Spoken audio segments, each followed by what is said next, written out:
Today's puja is very important for us. You all have got your self-realization. You have all the knowledge that is necessary to give realizations to others. You have to know what you have already. That's very important. Because if you do not try your hand, and if you do not try to give realizations to others, firstly, you will have no faith in yourself. You will have no self-esteem also. The second part is that you try giving vibrations to other persons, but don't get involved with that person.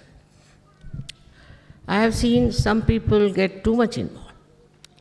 If they give realization to one person, they think they have done a great job, and they start working on that person, his family, his relations. So far as you must have learned, that one may be related, one may be closer to one person, but not necessarily he will have that much of chance of self-realization.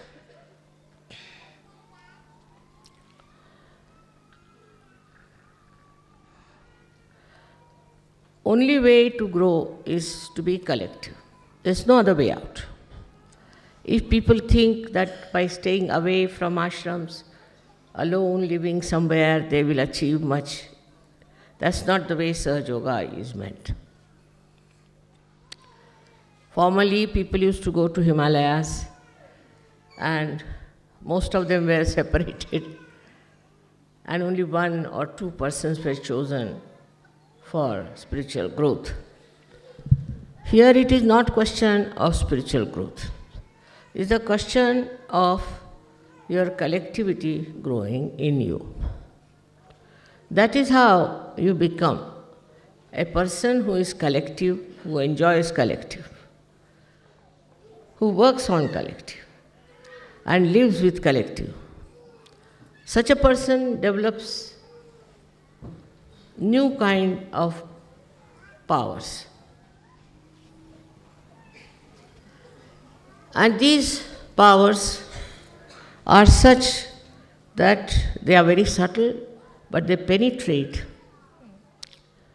into any molecule, atom, or human beings anywhere.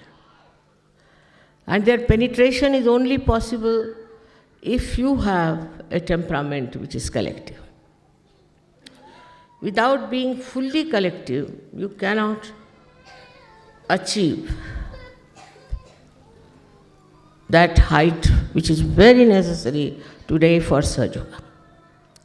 As you know, there are problems and problems all over, as if we feel that the world is going to sink. Especially when I went to America, I felt that, my goodness, this is a hell that they have created here. It's just a hell because they have no dharma. They don't believe in any dharma. Completely they worship adharma. And this kind of climate is flowing all over. All over the world you get reaction of American adharmic life. And people think there's nothing wrong in it. Whatever you may tell them, they will not believe, nor they will think that there's any worth it. But they don't see the destruction from the very basis of their life, their families, their societies. The whole country, I feel, is filled with such ugly type of adharmi nature that one cannot even imagine how such ideas came into their heads. And these ideas, I need not tell you, you know them very well. But if you have to save your children, you have to be an ideal guru yourself. If you just talk of Sahaja Yoga, and if you try to assume that you are a Sahaja Yogi, Also, you try to propagate Sahaja Yoga without all these powers being awakened in you, it would be a failure. So, how to develop these powers within us, we should see.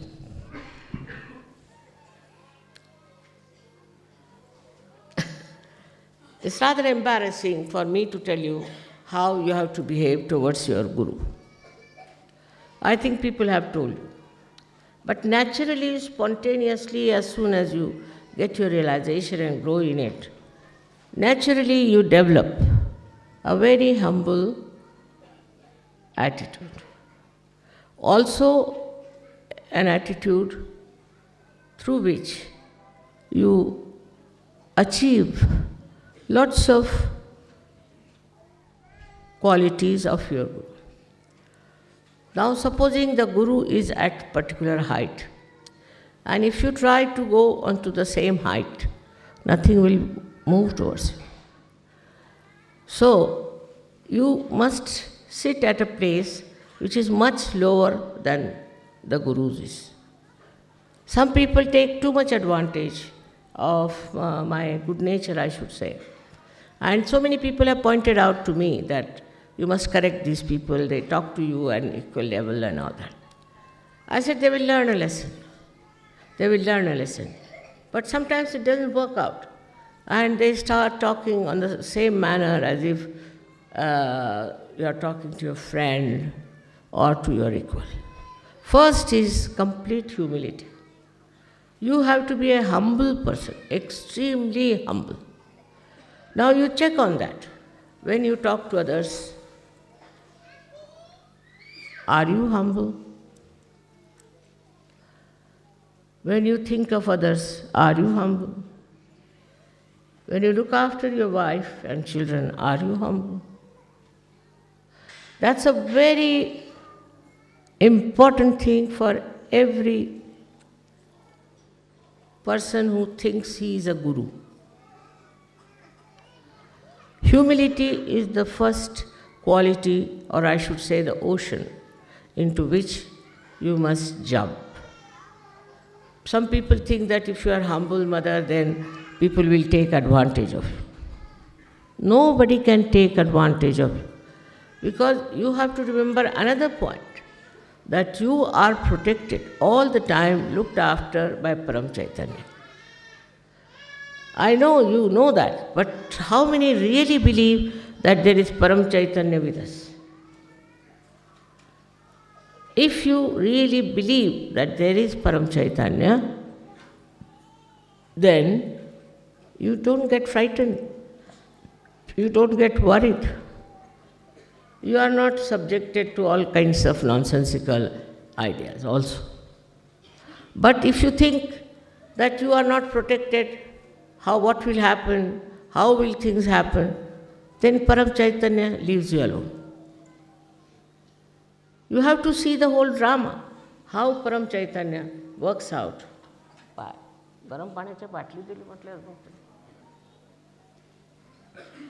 How it works out, how you are behaving. Supposing you are not in a proper shape and you try to show off too much, then what happens? Then you get the reward for it. Not that I do anything, but it's the Param Chaitanya, which will teach you a lesson that you will remember, that you should have been little different from what you have been. After all, we have to know why have we come to Sahaja Yoga. Begin at the root of it. We have come to Sahaja Yoga because we wanted to know the absolute truth. And this absolute truth has been now known to you through your vibrations. You know it through your vibrations, what is the absolute truth. And you should work everything on that line, that absolute truth, whatever you feel on your vibrations, you have to follow. But unfortunately, I have seen many people think that their vibrations are all right, they are all right, and whatever they are receiving on their vibrations is first class. Now, how to correct that point is very difficult. It comes from ego. When you have ego, you can never find anything wrong with you. And even if the vibrations are telling you something, it might be somebody else who is telling you something. Because you are not there, your ego is there. And your ego is just spoiling you and teaching you things which normally you would see clearly that I am doing something wrong. I should not have done it. In this process of correction and improvement, when you indulge, you should see, are you getting subtler or grosser? That is the best way to judge. Now I have seen people who go on judging on small things like vibrations, whether this vibration are all right or not in this tree, or on these flowers, or on this land. All kinds of material things they want to see the vibrations. But for what are you seeing the vibration? You are seeing vibration because some sort of a material gain. You think that if you check the vibrations and the vibrations are all right, then we are quite safe. We will not lose this, we will not lose that. It's not true, because vibrations are not meant to judge all these worldly things and worldly matters. It's absolutely cheapening the vibrations. You should not cheapen them. Because vibrations can suggest things which may be detrimental to your growth very much. Once I wanted somebody to go somewhere, so he said, I didn't go, mother. I said, why?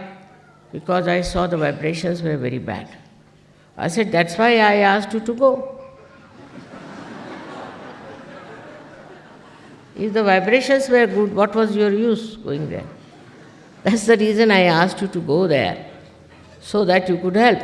But before that, you judged yourself, judged your vibrations, and then you didn't want to go. So what happens? We want to have an easy, cozy life.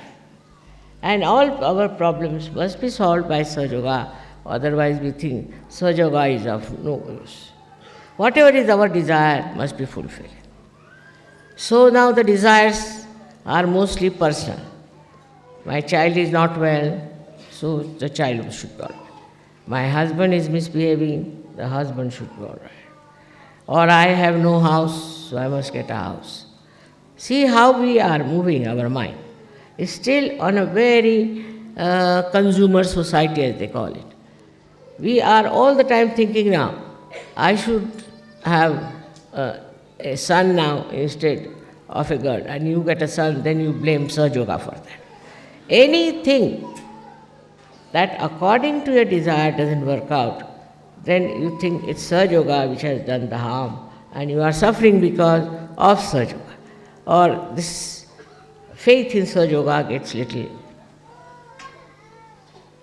moving, or we can say in a way, it's not that deep.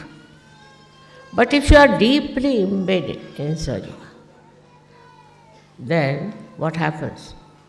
What may come, I will be a Sahaja Yogi. Supposing somebody dies. Normally in Sahaja Yoga, it's difficult for people to die also, I must tell you. Even if they want to die, they can't die. It's the Parama Chaitanya which decides for it. But supposing you take up a position like that, still you must know that that wish may not be fulfilled. If that is not fulfilled, then you feel disturbed and you think, what's wrong?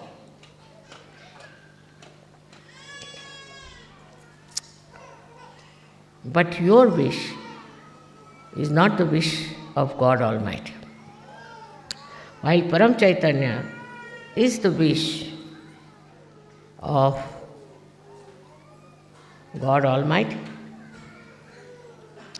Now, for example, I went to America, take it like this, and America attacked me, negativity, and troubled me For all these days I have suffering, so-called. And I've had pain, I've had all kinds of things. But that I had to do. Because now the American Sahajogis will realize how much one has to pay to make this dumb head of Americans to rise. How stupid they are, and how foolish they are who are enamored by people who are taking money. So many people came to me and told me, Mother, if you start saying that this I can give for $300, you will get 1,000 and 1,000 of disciples of yours. I said, they will not be my disciples. If they come for money, thinking that because I am taking money, it is worthy something, that means they are absolutely stupid. Sahaja, you cannot get it by money. This is the first principle they don't understand. Most of them don't understand that you can get self-realization without paying any money. There were some Gujarati rich people in New Jersey, and they asked questions to Sahajogis that how is it possible to get it so easily? It's not possible because it's a very difficult thing. All the Shastras have said, everybody has said, very difficult to get your realization. All right. If so, how is it you are giving it so easily? Why? Nobody knew how to answer these people. You should have said like this, all right. It is difficult, it's very difficult. And you cannot give mass, true. But if somebody is doing it, then you have to think about it. How somebody is doing it. So this kind of stupid questions are there, and still if they go on, you have to really tell them in a very humble way, sir, one has to be worthy also. So they will run after people who are just making money out of them, making fool out of them. And they boast, we have 3 gurus, somebody says we have 7 gurus. And I wonder what must be their condition. So the people who are extremely stupid, in Sanskrit they call mood, people who are brainless, cannot get their realization. So give them up. If they are arguing with you, you just give them up. It's not their right to argue with you. Their right is to get realization, but not a right to argue with you, ask you foolish questions and stupid questions. But you should always remember that with that humility, you must have your dignity intact, because you are a guru. Once you know you are a guru, one thing should be there, that you will not behave like a joker all the time. Your behavior will be dignified. At the same time, it would be very pleasant face or a pleasant personality. It won't be annoying type. Your personality itself will suggest that there's something special about you. Now, how do you develop that kind of a personality?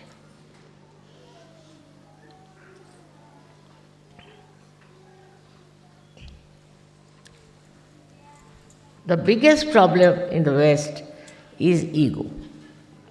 And the biggest problem in the East is superego. Now this ego business, I don't know from where it has come. In all walk of life, they show how egoistical they are. For example, I went to America and I was surprised that there is a racial problem and the blacks are treated in a different manner and the whites in a different manner. I mean, color is given by God, and somebody has to be black and white. If everybody looked the same, it will look like a regiment. There should be some variety, there should be some change in the face, and also in the expression. One has to be a person carrying better or different expressions. Otherwise, you will be bored with such a world where everybody looks the same, just the same. but so much of racialism there that I was surprised that how it has worked into human mind. So, as a guru, you must develop a complete detest for racialism, complete detest. That's very easy to understand. That anybody who has fair complexion could be a cruelest man, cruelest woman, and could be a cruelest mother also.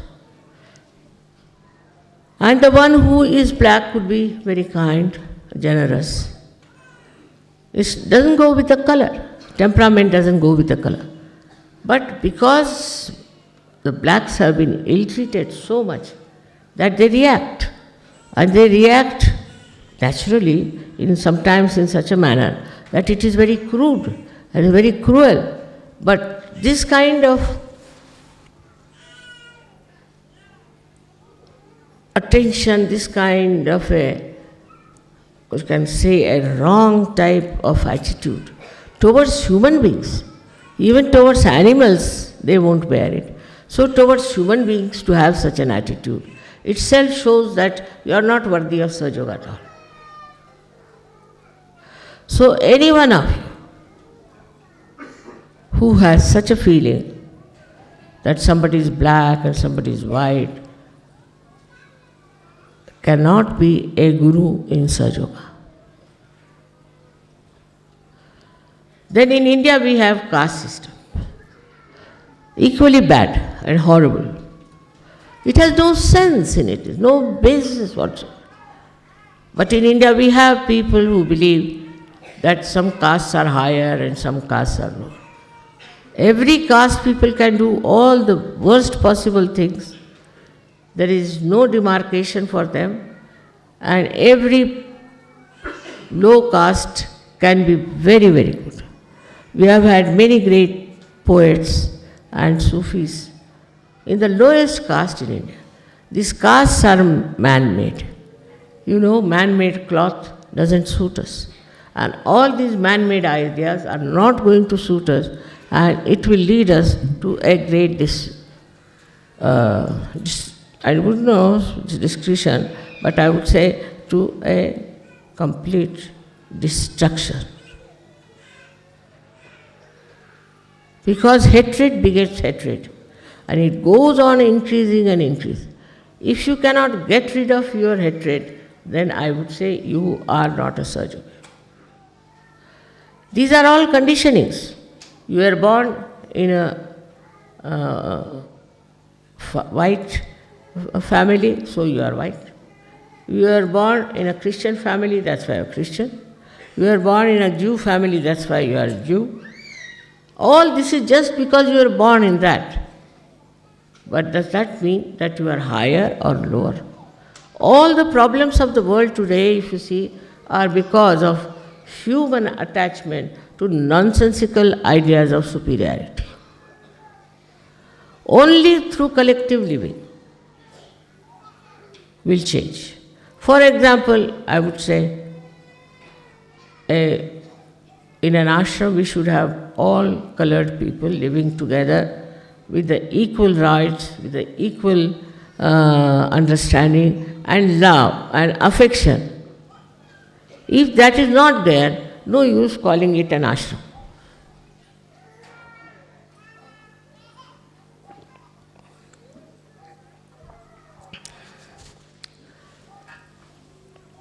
Once they asked me, Mother, will you come and give a lecture in Harlem? I said, why not? So some Sahaja said, Harlem? Mother, do you know what is Harlem? I said, I know. There's no harm. He said, you know, the blacks are there. And I said, I'm also black. You could call me black or you can call me white. But the love is such a thing. Listen. Love is such a thing that cleanses all these ridiculous ideas we have about other people. To brand anyone as black and white shows that you have no eyes to see. Any person with depth, any person with loving heart cannot see these superficial things, cannot see. Today is a day where we are celebrating the Guru's greatness. Now look at all the Gurus, how they were, how they behaved. We have many in India and many others, many Sufis in other countries. These Sufis or these saints that we had never believed in any caste system, never believed in black and white. Christ, he never believed in black and white. Buddha never believed in black and white. Nobody believed in any kind of man-made ideas. These are all man-made ideas which we have accepted, and even after realization we try to carry on with them. Now, by saying, we do not get rid of it, but acting we can. Just see how we work out these stupid ideas within us and how we can get rid of them. Very simply is, in meditation you should sit down and see how many people you love. And why do you love? Not out of pity, but just with love, how much you care for others. I have seen some very, very beautiful examples of that. But still I must say that there are certain fixed ideas which are to be dislodged completely. Very important for every person who is a guru in Sahaja Yoga. Means he has to be a clean-hearted, open-hearted, loving-hearted fellow. His heart should play the tune of Param Chaitanya. If his heart is full of all these man-made ideas, I don't know what will happen. Even when they transplant the heart, they cannot do it with a man-made. They have to use a real natural one. So you can imagine when you try to take to all these odd ideas are just divisive. They will never give you collectivity. So introspection has to be made. Are we one, or we are judging each other? Now the judgment is quite a lot also. Now all this can be seen only when you live together.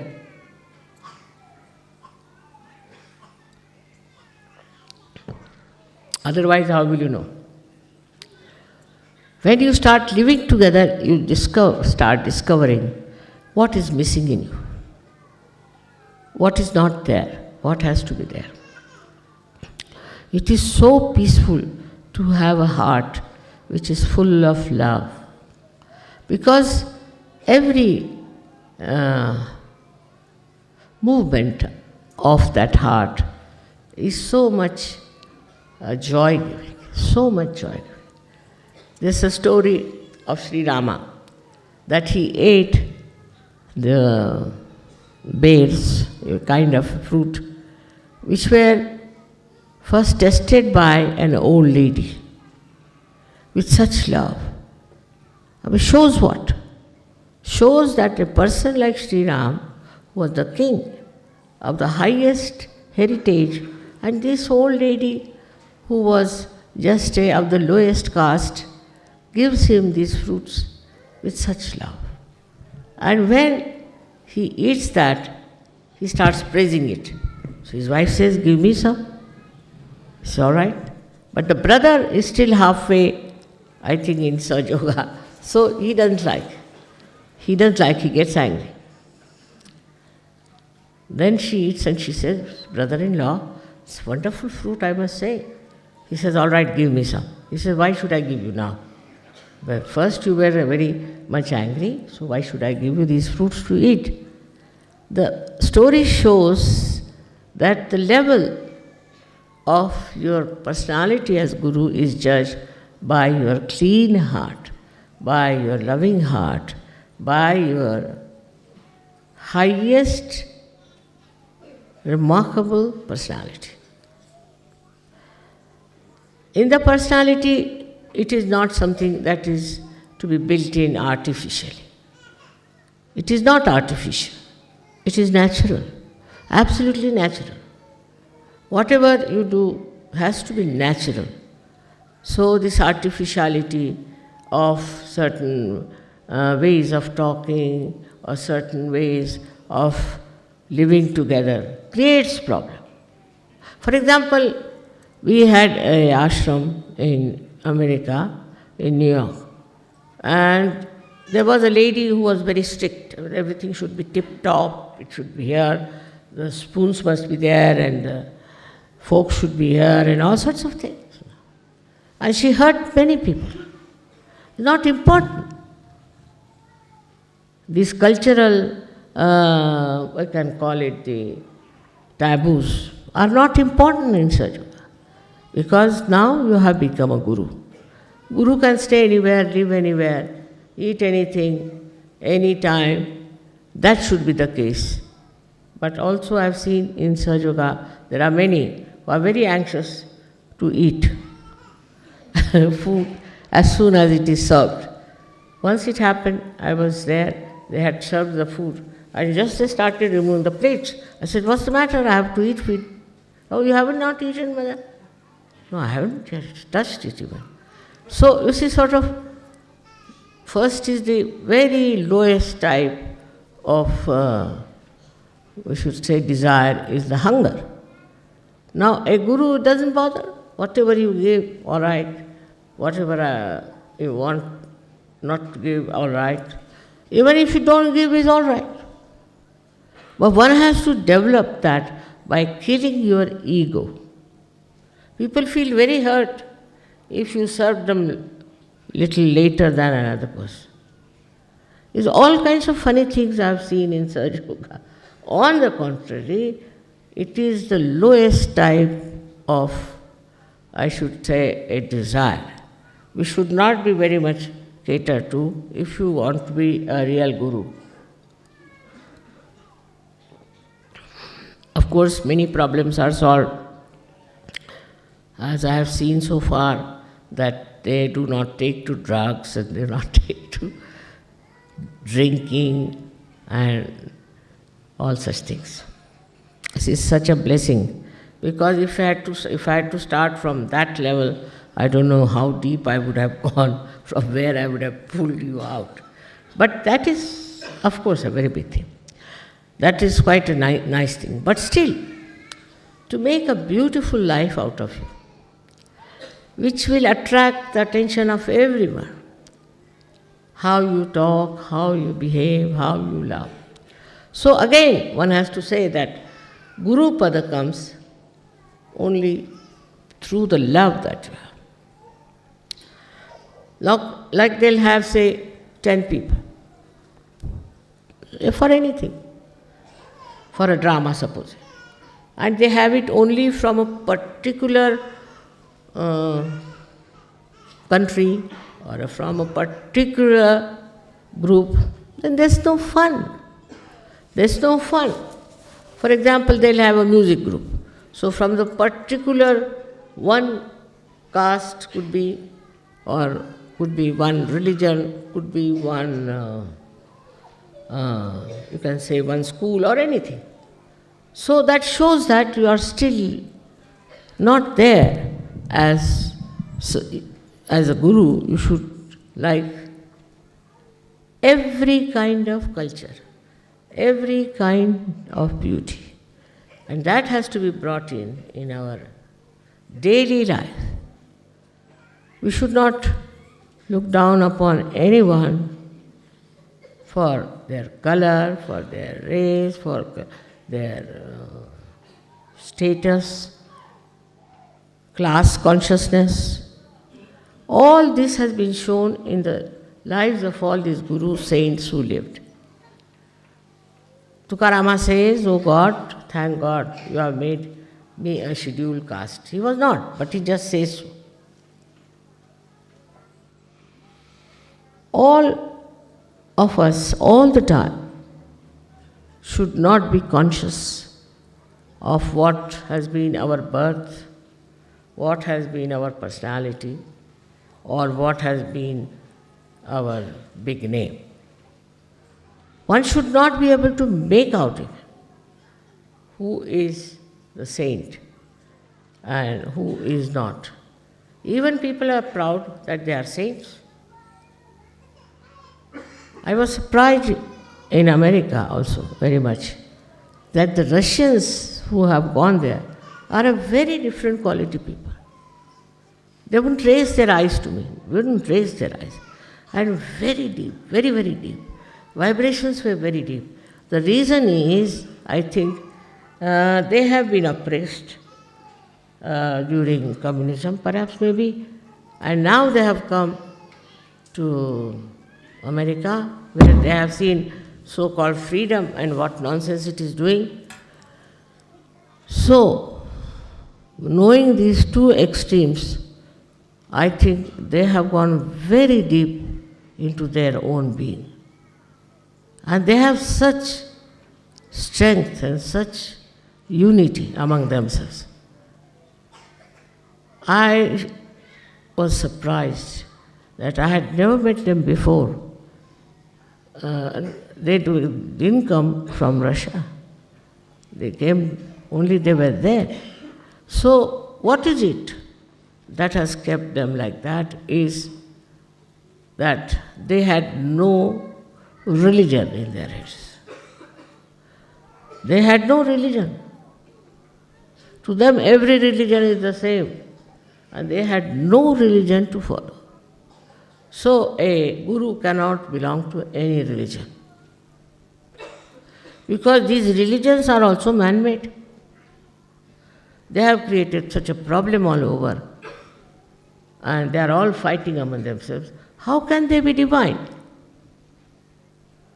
So you should not get involved into some sort of a religious bias. I've seen it, that a Sahajogi, say if he is a Christian, then the bias will be shown that he is a Christian, you can make it out. If he is a Jew, you can make it out. So what's the use of coming to Sahaja Yoga?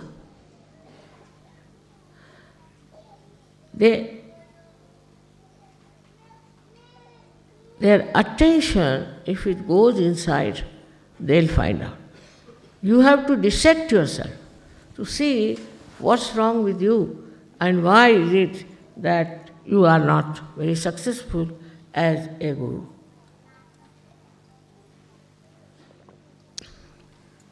The success of the guru is he doesn't bother about time. Every time is the holy time. For he is not bothered if somebody is late or has come early. He is not a slave of watches and time. This is also man-made. There were no watches about, I think, 300 years back. And nobody was so particular about the timing. So first thing, he is beyond time. Kalatit as they call it. Then he is also Gunatit. Gunatit means he doesn't belong to the left side or to the right side or to the center.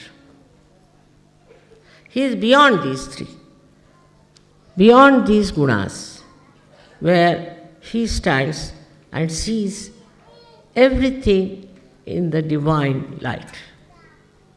Everything. If something good happens to him, he said the divine light has done. If something bad happens to him, he said the divine light wanted this way. Everything he leaves for the divine light. He is beyond the gunas. Like supposing there is a person who is on the right side, egoistical. Then he'll start saying, how is it? I wanted this didn't work out, and how. He'll challenge. Another will start crying the left-sided one, that I'm very sorry, this has happened to me, it should not have happened. And in the center also, he might think that how far are my vibrations, how could I not know, and all that. But a person who is a real guru, he looks at it as a drama, as just a witness of the drama. It happened, it was to happen, so it has happened. Now what do we get out of it? Is we get something, the lesson, that this was not right, or this was wrong. That's all. For that moment, not to go on churning in your head. That's all one gets, and is not bothered about anything else. So he goes beyond his gunas. Beyond gunas, he lives. He eats anywhere, sleeps anywhere. He is not bothered where he lives. He is not bothered whether he goes by car or he goes by bullock cart. He doesn't feel he is being not honored if they give him a garland of few flowers. It's not there. He is not bothered because nothing can enhance his personality. Nothing. You give them something simple, it's all right. Or even if you don't give, it's all right. It's not he judges himself through your eyes, but he judges himself through his own eyes. And he sees for himself the joy of enjoying himself. What is there to be so particular about anything? What is so great to be hankering after anything? It just works out in its own time. And if it doesn't, it doesn't. What does it matter? Just think of it. Also, in Sahaja Yoga, a guru has to be a binding force. There are two types of people I've seen, which go on breaking relations. It's very easy for them. They go on complaining. But there are others who have a power to bind people together in such a manner, in such a sweet manner, that the people are brought closer together. Not that they have to forgive, it automatically works out. Just works out like that. And people go on joining such a man. I was surprised that in America there was very, very few Sahaja Yogis. We spent, they said, $50,000 and got 50 Sahaja Yogis. 1,000 for one Sahaja Yogi in America. So, very bad shape. But still, you see, we have to hope for them because there are lots of seekers and lost in the wilderness of seeking. But I thought that maybe it's a circle. They have to pass through this circle of stupidity and then definitely they will see the point. And it has happened. We had about 4,000 people for my lecture, which never has happened there in that country. Nobody has got such a lot of audience, they said. But still, not many came, but they got their realization. So I think gradually, even in America, it may start going. And the Sahaja Yogis must not only worry about their houses and where they live and all that, but go all out to them. I would say some of the Sahaja Yogis who could afford to go should go to America and work out this outside work. Maybe if there are outsiders who come and talk about Sahaja Yoga, they might be impressed. There are so many false gurus that you can't count them. And they have accepted them. It's very surprising. Though they have suffered, they have lost in money, everything, still they have accepted, after all, he is our Guru. So there's basically something wrong with their brains, that they don't understand what is to be expected. I have written one book, perhaps it may reach them. But in any case, you all can write your experiences and things and can publish it. Maybe it might help them to open their eyes. While writing anything, you have to remember that it should show your quality of Sahaja Yoga, how you are. In that, one should not feel that you are putting them down or trying to say some things which will hurt them. But say it in such a manner that it corrects them and helps them. For a Guru, it is important that he should not have any false ideas about himself. He might be from a poor family, might be from the rich family. Whatever it is, he should not be conscious of that. Because once you become that, see, look at Kabira, he was just a weaver. Look at Raidas, he was just a, what do you call that, shoemaker. See, in India, these are very low caste supposed to be. He has written beautiful poetry. Then Namadeva, he was a tailor. Just think of that. All these people have written the same thing with such great beauty of poetry. How have they achieved? Because now they have entered into that great realm of spirituality. You people also write some very good poetry, I know. But some of the people who have written good poetry turned out to be very obstinate, very egoistical people. This is something I couldn't understand. You are writing here beautiful poetry and here you are full of ego. So from where this poetry is coming, God knows. So first of all is yourself, your personality has to be something that people should say, this is the real Guru we have met. For that,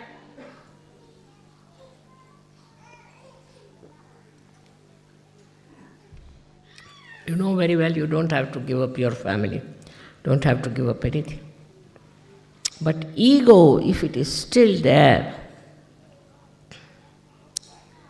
I don't know what to say, but you must get rid of it completely. And collectively also ego should be driven out. Collectively. It's a thing that people are egoistical secretly within themselves, but sometimes it shows. It's a very subtle, nonsensical disease that people have, and they just indulge into it. On this day of Guru Puja, I have to say now that one has to work very hard. Very hard. The most important thing is how much you have dedicated your life, your time to Sahaja Yoga. Then only you will achieve that state of Guru. Look at me, I am a housewife and I have my family's responsibilities, problems. But despite that, I am all the time thinking about Sahaja Yogis, Sahaja Yoga, and all that is this emancipation of human beings in the whole world. Not only here or there, in the whole world. So that should be your widened vision, not for only your school, college or university or this or that, but a very wider vision one should have. And that you have to develop through your working into every time of circumstances, every type of problems you have. Once you develop that kind of a personality, then you'll be amazed how you can help so many people. I know there are so many Sahajogis here who are worthy of praise, and really I love them very much, and they also love me very much. But one should always see that as you are now going to be the gurus, you have to be careful not to think that you are a guru. You should never think you are a guru already. Once you start thinking again, Mr. Ego, the guru, comes up. So once you decide that I am nothing, I am just a little ripple in the heart of my mother. If such a humble feeling you get, then all your problems can be solved and things will work out. Because your attention and your behavior is going to impress other people. Nothing else. Whatever you may try, it is you who is going to get Sahaja Yoga further. There is so much to be said about how to become a good guru and all that, but I think I'll keep it for next Guru Puja. Thank you very much.